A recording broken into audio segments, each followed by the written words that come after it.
สบายดีทุกคนมันเบาหน้ากับบริถ่ายคลิปหลายคนนะ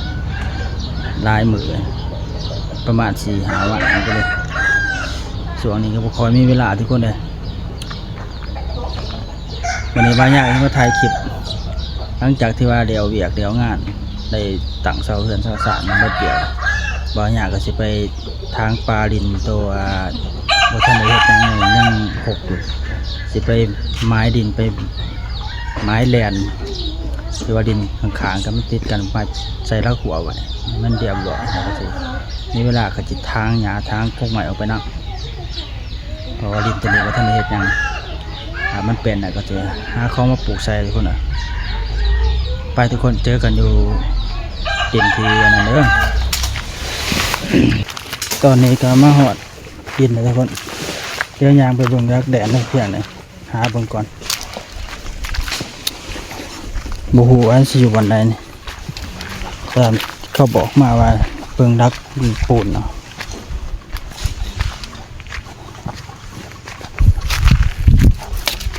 ตามเข้มหัวเพิ่นว่าอันนี้ส่วนหัวอันนี้จะเป็นดินมางานที่ว่าสิไว้ตอนนั้นมาท่านได้ทางปลาทางอ่างสำหรับคนหาบางดินแล้วมีรักปูนอยู่วันใด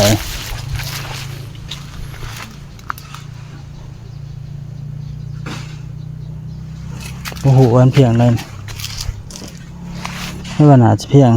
ยงส่วนหัวหรือว่ามา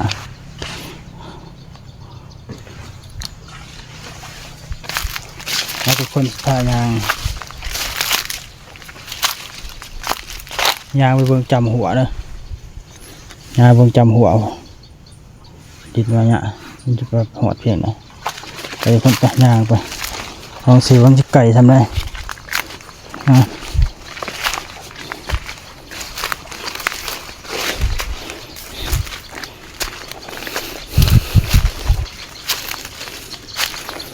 คือไว้ก็บ่ทันได้มาเฮ็ดมาหยังทุกคนท่านมีเวลาแล้วท่านให้เข้ามาคนขางกันมาเบิ่งค่ะแล้วก็บ่มาก็บ่จักสีทางเดชนหัวทุกคนนี่เป็นหัวนี่ยากปานนี้คนเนาะนี่ส่วนหัวตามส่วนหัวนี่ไปเรื่อยเห็นบรรยากาศจะมาตะพุ่นประมาณนี้มาจำนี่กับไปนี้โอ้ยจะมันอยู่บนไหนแล้ว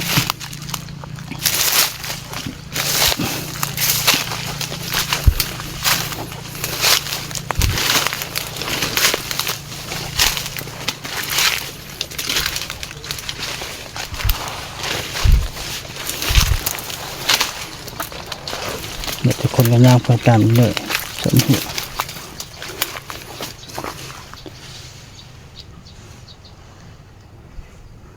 โอ้จอดบนไหนจะกกมาหน่อยทางก็จะพอดีแล้วท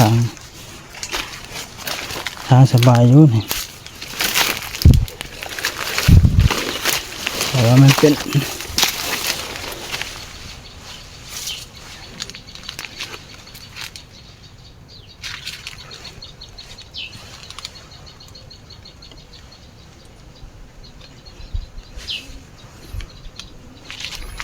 วันเป็นดินมันก็ต้องใหม่หน่อยขึ้นมาหน่อยคนไหนนี่แต่ว่ามันจะเพียงไหนนี่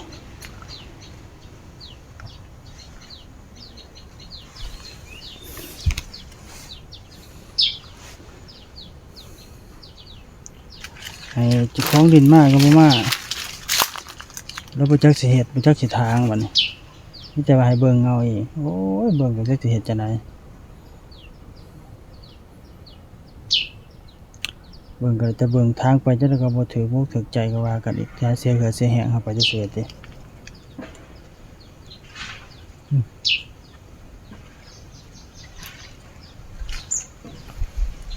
โอ้โหว่าจะเพียงไหนก็บ่จักสิทาง